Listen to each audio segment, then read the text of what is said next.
করা হচ্ছে। আমরা প্রশাসনকে বলতে চাই, আমাদের শ্রমিক ভাইদের কর্মসংস্থানের সুযোগ সৃষ্টি না হওয়া পর্যন্ত কোন সিএনজি কে কেউ যদি ধরে, আমরা সম্মিলিতভাবে তার প্রশাসনকে বলবো এইসব ইজি বাইক ধরা বন্ধ করুন। ধরা যাবে না।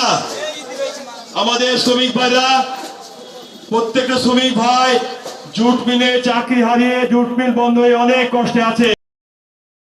যদি হেনস্থা করা হয়, ধরা পাকড় করা হয়, আর তার জন্য যদি কোনো ধরনের কোনো সমস্যা সৃষ্টি হয়, এর জন্য প্রশাসন দায়ী থাকবে, শ্রমিক ভাই কেউ দায়ী থাকবে না। এবং এই আন্দোলনের আমি সম্মুখে থেকে নেতৃত্ব দেব ইনশাআল্লাহ। ধন্যবাদ সকলকে। খুলনা মোটর শ্রমিক ইউনিয়ন এবং দৌলতপুর 3 হুইলার সিএনজি শ্রমিক ইউনিয়নের পক্ষ থেকে কৃতজ্ঞতা সহ ধন্যবাদ জানাই।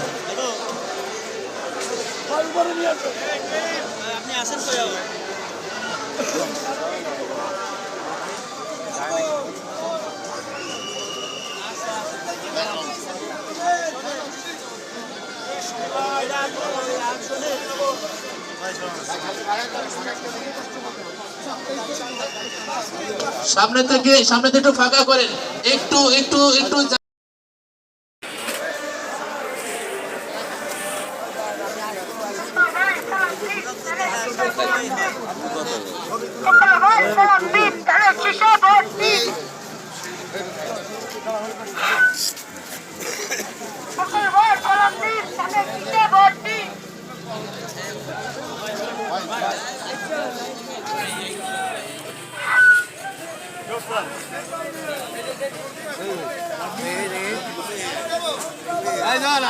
আমি একটা কথা কইতে চাই অল্প একটু, যে আমরা মিলের শ্রমিক ইজি বাইক কিনছি, যে শেখ হাসিনা তখন আমাকে মিল বন্ধ করে দিল, আমরা ইজি বাইক কিনে চালাচ্ছি, কিন্তু আমাকে ধৈর্য 500 টাকা করে আদায় করে এটার একটু ব্যবস্থা করেন। সব ব্যবস্থা করা হবে, ভোট ছাড়বে না, এইভাবেই যাবে সব এলাকার লোকজন। একটু রাস্তা ছাড়েন।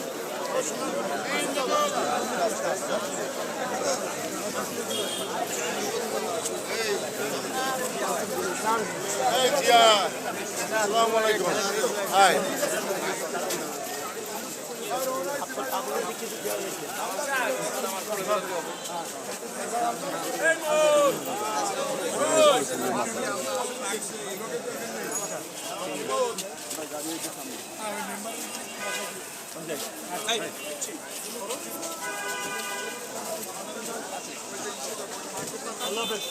দাদা